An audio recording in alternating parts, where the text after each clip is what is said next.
B my lover পর্ব সংখ্যা ৫ লিখেছেন সাদিয়া খান। খাবার টেবিলে নীরবতা, দিলশাদের কোনো অভিব্যক্তি নেই, অথচ নির্জনার মুখে স্বস্তির অনুভূতি। নৈরিতা প্রত্যয়ের দিকে খানিকটা চোখ এগিয়ে দিয়ে বলল, কখন আসবে? কাল? আজ কোনোভাবে আসতে পারবে না? রাত হোক, তবুও আজ হলে। এত তাড়াতাড়ি কেন? আমি কখনো তাকে কাছে পাইনি। যখন থেকে বুঝেছি মা বলতে কেউ থাকে, তখন মামা বলতো সে আমার ডাবল মা। তাই এক মায়ের জন্য মন খারাপ না করতে। আচ্ছা, তার নাম কি? অমৃতা সাজলিন। আগামীকাল তুমি পাবে তার দেখা। এক অমৃতা তোমাদের তিনজনের সমস্যার সমাধান হয়ে আসছে। নির্জনা ভ্রুকুচকে জিজ্ঞেস করল, তুমি কোন তিনজনকে উদ্দেশ্য করছো? কেন? তোমার তো বরাবরই অভিযোগ ছিল এখানে নৈরিতার থাকা নিয়ে। দিলশাদ নিজেও এখন নৈরিতার দায়িত্ব নিয়ে হিমশিম খাচ্ছে। আর এই মেয়েটার দোষ কি? সে তোমাদের মাঝে বার্গার হচ্ছে। দিলশাদের হাতে খাবারের প্লেট থেমে গেছে। পানির গ্লাসটা এগিয়ে নিয়ে সে বলল, কিড্ডু, তোমার রুমে যাও। নৈরিতার পেটে তখনও ক্ষুধা, কিন্তু দিলশাদ বলেছে মানে তাকে যেতেই হবে। অগত্যা সে চেয়ার ছেড়ে উঠে দাঁড়ালো। একজন পরিচালিকা তাকে তার রুম অবধি ধরে নিয়ে যাচ্ছে। এটা দেখে প্রত্যয়ের ঠোঁটে তাচ্ছিল্য ফুটে উঠেছে। সে দিলশাদকে বলল, এখনো তুই তোর মনেরটাই করলি, আর তুই বললি ও চলে গেল। প্রত্যয়, কি হচ্ছে এসব? সত্যের মুখোমুখি হতে হবে তোদের দুজনের। নির্জনা, তুমি হুট করে এসেছো ওদের জীবনে। হুট করে এসে তুমি ওর সাথে যে ব্যবহার করছো, এটা কতটা যুক্তিযুক্ত? ও কোনো বাচ্চা মেয়ে না, কিন্তু ও পৃথিবীর বাইরে সম্পর্কে এতটাও জানে না। তোমার পাশে বসে থাকা মানুষটাকে জিজ্ঞেস করে দেখো, সে কতটা সীমিত করেছে ওর পৃথিবীকে। এই বাসার গার্ডরা অবধি তাকে চেনে না, কারণ দিলশাদের গাড়ি ব্যতীত ও এই বাড়ির গেট অবধি যায়নি। স্কুল কলেজে নিয়ে যাওয়া, এমনকি ওর প্রতিটা বিষয় কেবল দিলশাদ নিজে দেখত। নৈরি ব্যাডমিন্টন পছন্দ করে। দিলশাদ ওর জন্য পুরো একটা ব্যাডমিন্টন ক্লাব নিজের বাড়িতে বানিয়ে দিল। নৈরি কৃষ্ণচূড়া পছন্দ করে। বাড়ির লনে ওর জন্য কৃষ্ণচূড়া গাছ আনা হলো। নৈরি সমুদ্র পছন্দ করে। সমুদ্রের পাড়ের সবচেয়ে ব্যয়বহুল ভিলা তৈরি করলো। আজ হুট করে নৈরি পারবে এই দিলশাদকে অন্যের সাথে ভাগ করে নিতে? ও তোমাকে মেনে নেয়নি, তা করতে পারবে। ও তোমার সাথে সহজ হতে চায়নি, কিন্তু তুমি ভুল বুঝলে। যথেষ্ট চেষ্টা করছে তোমার সাথে কথা বলার। আর কেউ না দেখুক, আমি দেখেছি। তোমার সাথে দিলশাদের বিয়ের কথা ঠিক হওয়ার পর ও সবচেয়ে বেশি খুশি হয়েছিল। আর তুমি ওকে আঘাত করেছ। এটার অবশ্য দরকার ছিল, না হলে নৈরি কখনো ওর পরিবারের কাছে ফিরতে চাইতো না। তুমি সব দোষ আমায় দিচ্ছ প্রত্যয়। আর দিলশাদ, তুমি কিছু বলবে না? ওই মেয়েকে খোঁজার জন্য তুমি আমাদের বিয়েটা এভাবে নষ্ট করেছ। দিলশাদ নীরবে দুজনের কথা শুনছিল। প্রত্যয়ের বলা কথাগুলোর থেকে সে আরো অনেক কিছুই করেছে নৈরিতার জন্য। যখন যখন নৈরিতার পরীক্ষা চলতো, সে পুরো সময় অপেক্ষা করেছে বাইরে। বিগত 8টা বছর ধরে এক মুহূর্তের জন্য নৈরিতাকে নিজের চোখের সামনে থেকে দূরে রাখেনি। এমন নয় তার কাছে সুযোগ ছিল না অমৃতার সাথে যোগাযোগ করার, কিন্তু সে যোগাযোগ করেনি। নৈরিতাকে যখন সে প্রথম কোলে নিয়েছিল, মেয়েটার ছোট্ট আঙ্গুল তাকে আঁকড়ে ধরেছিল শক্ত করে। অমৃতা নৈরির মা, কিন্তু অমৃতা কি কখনো শুনেছে সেই কান্নার শব্দ, যখন একবার পেট ব্যথায় সারা রাত ধরে নৈরি কেঁদেছিল। অমৃতা কি জানে মেয়েটা টম অ্যান্ড জেরি দেখে কাঁদে, কারণ সে ভাবে জেরিকে কেউ ভালোবাসে না। দিলশাদের নীরবতায় যেন ঘরটা আরো ভারী হয়ে উঠেছে। প্রত্যয় গলায় তীক্ষ্ণতা এনে বলল, তুমি কি সত্যি বুঝতে পারছো তুমি কি করছো নির্জনা? আমি কি করেছি প্রত্যয়? তুমি তো এখন সেই মেয়েটার হয়ে আইনজীবীর মতো কথা বলছো। বাবা নেই, মা নেই, পরিবারের কেউ তার কথা বলে না। একটা উড়ে এসে জুড়ে বসা মেয়ে, দয়া করে ওর জায়গা হয়েছে এই বাড়িতে। আর আমি কারোর দয়ায় আসিনি। নইরে কোনো দয়াই নেই, সে এই বাড়ির। তোমার যেমন দাবি তেমনি ওরও আছে, এমনকি তার চেয়েও বেশি। কারণ তুমি এসেছো আজ 2 দিন হয়নি। এই দেয়ালগুলোর মধ্যে ওর শ্বাস রয়েছে, ওর কান্না রয়েছে। কান্না? নির্জনার কণ্ঠে উপহাস। ও কাঁদে তো? দেখেছ কখনো কিভাবে চোখ গরম করে তাকায়? এমন করেই না আমার দিকে বিষ ছুড়ে দেয় দৃষ্টিতে। একটা বাচ্চা মেয়ে, কিন্তু তাতে শিশুসুলভ কিছুই নেই, বরং ভয়ঙ্কর একটা দখলবাজ মন। এই বাড়িতে, এই ঘরে, এমনকি দিলশাদের বুকেও নিজের একচেটিয়া দাবি করে রেখে দিয়েছে। তুমি ওর সাথে প্রতিযোগিতা করছো? তোমাদের সম্পর্ক প্রতিযোগিতার নয়। দিলশাদ, কিছু বলছিস না কেন? না ভাই, তোকে কিছু বলতে হবে না। আজকের দিনটা তো থাকতে দিবি, না দিলেও সমস্যা নেই। আমি ওকে নিয়ে যাচ্ছি। রাতটা সোহানার কাছে থাকবে না হয়, আগামীকাল চলে যাবে। প্রত্যয় উঠে দাঁড়াতেই দিলশাদ বলল, ইনডোর রুমে আমি অনুপস্থিত থাকাকালে কোনো পুরুষ এলাও না প্রত্যয়। ওকে বিশ্রাম নিতে দে। নির্জনার দিকে তাকিয়ে দিলশাদ বলল, she is mine Nirjona, don't cross your limit.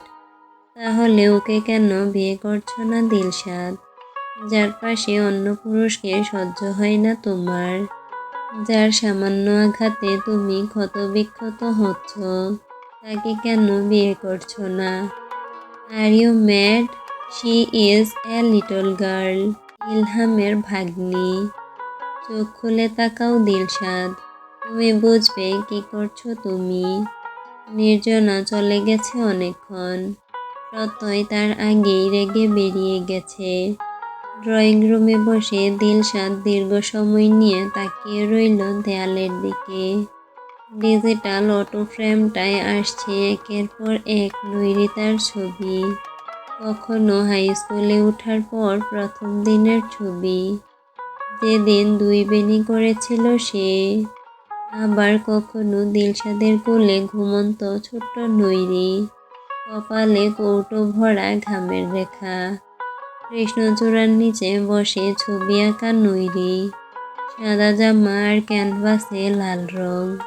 সমুদ্রের পাড়ে দাঁড়িয়ে একা ঢেউয়ের দিকে তাকিয়ে থাকা এক কিশোরী, যার পেছনে ঝাঁকড়া চুল বাতাসে উড়ছে। দিলশাদের ঠোঁটে হাসি ফুটেছে। সে 2 হাতে নিজের চুলগুলো ঠিক করল। সে মিথ্যে বলেনি। নির্জনাকে তার ভালো লাগে। যেটুক ভালো লাগে সেটুক ভালো লাগা দিয়ে সংসার করা যায়, কিন্তু নৈরির বিনিময়ে কিছুই নয়। জীবনের 8টা বছর যে বাচ্চা মেয়েটাকে সে নিজের জীবনের সেরা সময়টা দিয়ে আগলে রেখেছে, তাকে হুট করে কারোর কাছে তুলে দিয়ে নয়। সে নৈরি তাকে তুলে দিবে ঠিক তেমন ছেলের হাতে, যেমন একটা রাজপুত্রের স্বপ্ন কিট্টু দেখে তার স্বপ্নে, তার আগে অন্য কারোর কাছে নয়। নৈরিতা ধীরে ধীরে নিচে নেমে এলো।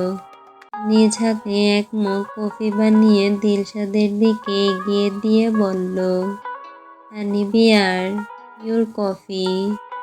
কতদিন পর ডাকলে এই নামে।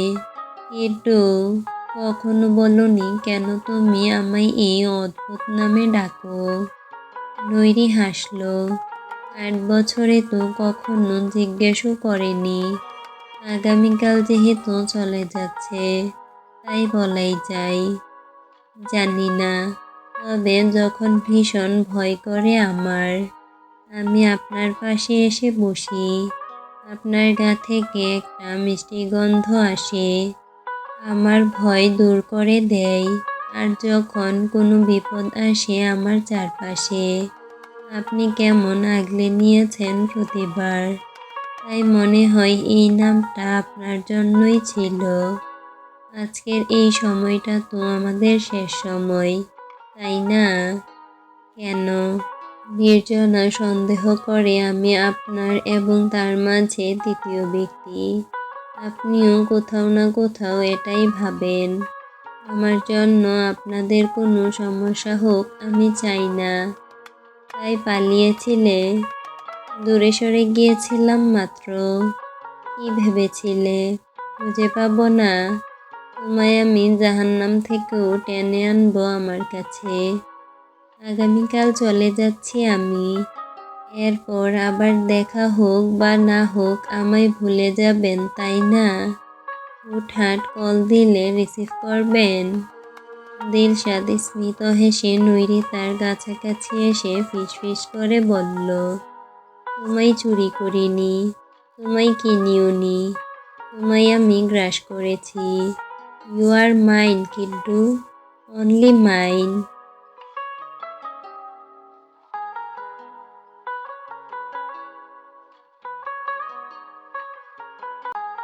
বি মাই লাভার, পর্ব সংখ্যা 6। লিখেছেন সাদিয়া খান। দিলশাদ আজ নিজ হাতে ব্রেকফাস্ট বানালো। নৈরিতা তৈরি হয়ে বের হবে। সাথে তেমন কিছু নেওয়ার নেই। ওর নানু এবং ইলহামের কিছু জিনিসপত্র আছে। দিলশাদের দেওয়া বাকি সব খুব সাবধানে বাক্সবন্দি করেছে পুরো রাত জেগে। সে চলে যাওয়ার পর নির্জনা এগুলো হয়তো কোনো এতিমখানায় দিয়ে দেবে। সেসব নিয়ে বিন্দুমাত্র মাথা ব্যথা নেই নৈরিতার। একটা ব্যাগেই সব এঁটে গেল। সাথে নিয়েছে নিজের প্রিয় লিপস্টিক এবং পানির বোতল, ডেনিম জিন্স, কালো রঙের একটা ব্যাগি টি শার্ট পরে নেমে এলো সে। নামে মাত্র খাবার মুখে দিয়ে চাইল দরজার দিকে। প্রত্যয়ের অপেক্ষা। অপরদিকে দিলশাদ ধীরে ধীরে নিজের খাবার শেষ করছে। নৈরিতা ধৈর্যহীনা হয়ে কল দিতেই দিলশাদ বলল, তোমায় এই বাড়িতে আমি নিয়ে এসেছিলাম কিট্টু। আমি না যেতে দিলে তুমি যেতে পারবে? আমি এখানে কেন থাকবো? আমার মায়ের কাছে যাব না? এই 8 বছর তো রইলে, সারা জীবন তো থাকতে পারবো না। তাছাড়া আন্টি চাইছেন না আমি এখানে থাকি। আপনাদের প্রাইভেসির বিষয়টা মাথায় রাখতে হবে। এটা তোমার কোনো আন্টির বাড়ি নয় কিট্টু, এটা তোমার বাড়ি। আমার মা চাই honey bear, I want a family. I am your family my Kittu. I want a real family. Dilshad উঠে দাঁড়ালো। যে সত্য থেকে মেয়েটাকে 18 বছর আড়াল করা হলো, আজ তাকে সেই সত্যের মুখে দাঁড় করাতে হচ্ছে কেবলমাত্র প্রত্যয়ের বোকামির জন্য। ইলহাম বেঁচে থাকলে এই দিনটা আসতেই দিত না। দিলশাদ পারছে না। এয়ারপোর্টে প্রায় 2 ঘন্টা ধরে দাঁড়িয়ে আছে নৈরিতা। ভিআইপি লাউঞ্জে অপেক্ষায় নৈরিতার দৃষ্টি বাইরের দিকে। এই বুঝি এলো। কোথাও অ্যানাউন্সমেন্ট হলেই সে আগ্রহ নিয়ে শুনছে। কিন্তু একটা সময় এই আগ্রহটা পরিণত হলো এক অভিমানে। সময় পার হলেও কেউ এসে তাকে বুকে জড়িয়ে নেয়নি। দিলশাদ তার পাশেই বসে এক দৃষ্টিতে দেখছিল। চঞ্চল নৈরিতা অপেক্ষায় বসে থাকতে থাকতে ঘুমিয়ে পড়েছে কাউচে হেলান দিয়ে। দিলশাদ এবার তার পাশাপাশি এসে বসল। এটুক সম্পূর্ণ আস্তার সিকিউরিটি দল পর্যবেক্ষণ করছে। এই মুহূর্তে তাদের কেউ বিরক্ত করবে না। নৈরিতার ঘুম ভাঙল প্রায় 2 ঘন্টা খানেক পরে, কিন্তু তখনও নিজের মায়ের কোনো উপস্থিতি নেই। তবুও সে হাল ছাড়ল না। তবে দিলশাদকে বলল, হানি বিয়ার, ইউ ক্যান লিভ, আমি ম্যানেজ করে নিব। কোথায় যাব আমি? তুমি ঘুমাও। তোমার যত সময় অপেক্ষা করতে ইচ্ছে করে আমরা অপেক্ষা করব। মা আসবে তো? দিলশাদ কোনো জবাব দিতে পারল না। সে বলতে পারল না তাকে তার মা তার জন্মের 3 ঘন্টা পরেই ত্যাগ করেছিল। তার অন্য সহোদরকে নিয়ে পাড়ি জমিয়েছিল দেশের বাইরে। কারণ সেই বাচ্চাটা ছিল পুরুষ সন্তান এবং প্রথম সন্তান। যখন মায়ের দুধের জন্য কাঁদছিল নৈরিতা, তখন ডাক্তার বলেছিল এই বাচ্চাটার বাঁচার চান্স অনেক কম। তখনও একবার ফিরে চায়নি সে। আছি মা তাকে নিতে আসবে। এটা কেবল অলিগদা ছাড়া আর কিছুই নয়। 8 ঘন্টা পরেও যখন অমৃতা শাসলিনের দেখা মিলল না, 2 হাতে মুখ ঢেকে বসে পড়ল নৈরি। দিলশাদ তার মাথায় হাত রেখে বলল, সবার জন্য অপেক্ষা করতে নেই কিট্টু, আমি তো আছি। বাড়ি ফিরবে? না, আমি আর ওখানে যাব না। আমার হোস্টেলে থাকার ব্যবস্থা করুন। ব্যবস্থা অবধি চলো। না, তবুও না, মামার বাসায় থাকবো। দিলশাদ কিছুই বলল না। নৈরি যা যা চাইছে তাতেই হ্যাঁ বলছে, সম্মতি জানাচ্ছে। এই মুহূর্তে যেন তাকে শান্ত করাটাই বেশি জরুরি। নৈরির মন খানিকটা ভালো হতেই দিলশাদ বলল, আগামীকাল ঈদ, শপিং করবে? উহু, চলো কিট্টু, লিপস্টিকের কিছু নিউ শেড নিবে। ব্যাস, এখানেই তো গলে যায় নৈরিতা। যখন যখন এই মেয়েটার মন খারাপ হয়, তখন তখন দিলশাদ মন ভালো করার টেকনিক হিসেবে এটাই ব্যবহার করে। কান্নাকাটিকে অনেক কষ্টে সামলে নিয়ে শোরুমে প্রবেশ করল। গাঢ় সবুজ রঙের একটা 3 পিস নৈরিতার হাতে দিয়ে বলল, এটা কিট্টু তোমার জন্য, চেঞ্জ করে এসো। পাশেই চলছিল মেহেদি ফিস্ট। দিলশাদদের বন্ধু মহলে সকলেই সেখানে উপস্থিত। নারীরা মেহেদি রাঙাতে ব্যস্ত, আর পুরুষেরা তখন নিজেদের আড্ডায়। শপিং শেষ করে নৈরিতাকে সেখানে নিয়ে গেল দিলশাদ। 2 হাত ভর্তি মেহেদি দেওয়া শেষ হলে কেউ একজন জিজ্ঞেস করল, আপু, কারোর নাম লিখব? নৈরিতা 2 দিকে মাথা নাড়ালো। ঠিক সেই সময় একজন এসে তাকে জিজ্ঞেস করল, তুমি কার সাথে এসেছো? মেম্বারশিপ কার নামে? হানি, দিলশাদ মেহবুব। তুমি নৈরিতা, ইলহামের ভাগ্নি? নৈরিতা উপর নিচ মাথা নাড়াতেই উক্ত ব্যক্তির পাশে থাকা নারীর চোখে মুখে বিষাদ ছেয়ে গেল। সে নৈরিতার পাশে বসে বলল, আমাকে একটু স্পর্শ করবে প্রাণ পাখি? তোমার মামাটা আমায় একলা করলো, তার প্রাণ পাখিকেও আমার ধরা ছোঁয়ার বাইরে রাখলো। করবে? তার হাত ধরার আগেই দিলশাদ কোথা থেকে এলো, ছু মেরে নৈরিতাকে দাঁড় করিয়ে বলল, অপরিচিত কারোর সাথেই কথা বলা তোমার নিষেধ কিট্টু। কিন্তু 1 মুহূর্ত অপেক্ষা না করে তাকে নিয়ে বের হলো। পুরো রাস্তা মুখ ভার করে বসেছিল নৈরিতা। দিলশাদ দীর্ঘশ্বাস ফেলে ড্রাইভারকে বলল, কৃষ্ণচূড়া টাওয়ারের বাঁ দিকে গলিতে নিবেন, ওই দিকটাই গাড়ি থামাবেন। নৈরিতা তার দিকেও মনোযোগ দিল না, কিন্তু এক মুঠো কাচের চুড়ি তার হাতে পরিয়ে দিতেই খানিকটা অভিমান গলল তার। আর দিলশাদ বিস্ময় দৃষ্টিতে তাকিয়ে রইল তার হাতের মেহেদির একপাশে লেখা দিলশাদ নামটার দিকে। কি ছিল এই হাতের মেহেদির রেখায় লেখা নামে? নৈরিতা কেন এই নামটাই লেখালো? প্রশ্ন নিয়ে তাকালো মেয়েটার দিকে, কিন্তু প্রশ্ন না করে উল্টো বলল, মাই কিড্ডু, চাঁদ রাতে মন খারাপ করে থাকাটা ভীষণ অন্যায়। তুমি কি চাইছো এই চাঁদ রাতেও আমি তোমার অভিমানের সাথে যুদ্ধ করি?